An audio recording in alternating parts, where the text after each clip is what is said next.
marketing de la foire internationale de Sousse, Monsieur Zolil. Nous l'avons au téléphone parce que il y a une excellente pratique qui se fait dans les régions en matière de promotion des droits de l'enfant et de la participation des enfants aux événements régionaux.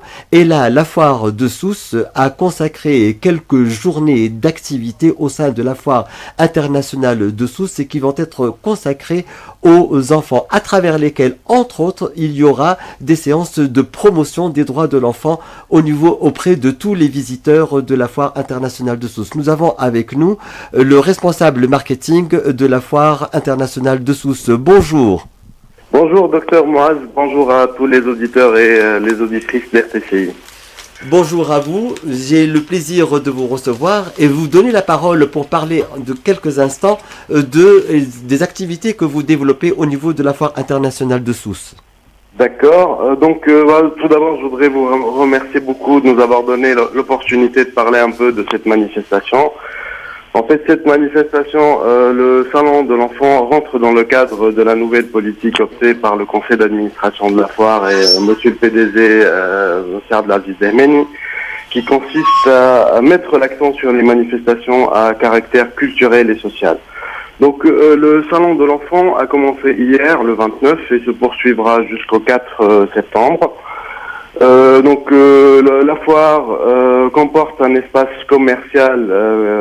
Il y aura aux alentours de 80 exposants sur tous les secteurs d'activité, éducation, formation, parapharmacie, nutrition, santé, fourniture scolaire, parascolaire, etc.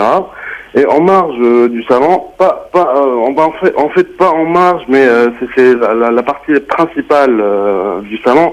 Il va y avoir un espace d'animation avec une animation journalière. Vous allez pouvoir trouver le programme d'animation sur la page Facebook de la foire, et ça a déjà été relayé par plusieurs médias. Donc c'est une animation journalière qui a été organisée en collaboration avec la délégation régionale de la femme, de la famille, de l'enfance et des personnes âgées. Et en fait, il va y avoir des des ateliers, des activités. Oui. Voilà. Donc vous allez trouver le programme intégral sur la page Facebook de la foire. Et il va y avoir de la danse, une animation riche,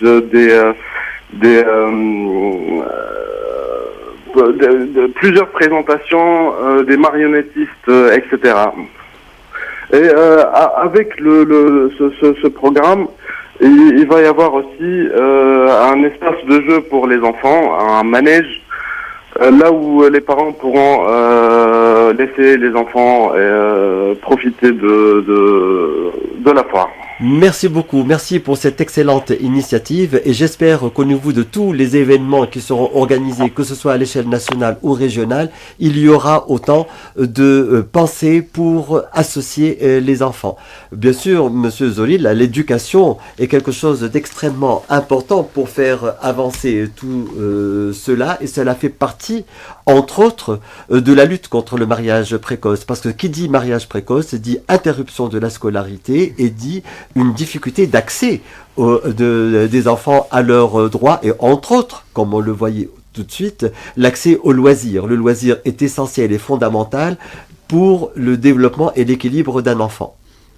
Tout à fait, et c'est effectivement une des mesures importantes parce que on a beaucoup parlé sur les effets pernicieux des mariages précoces, des mariages des enfants, mais je voudrais peut-être m'attarder un petit peu sur quelles sont les mesures qu'on peut mettre en place pour lutter. On a parlé des standards, absolument, les standards de droit qui devraient empêcher ces mariages précoces, les pourquoi, quels sont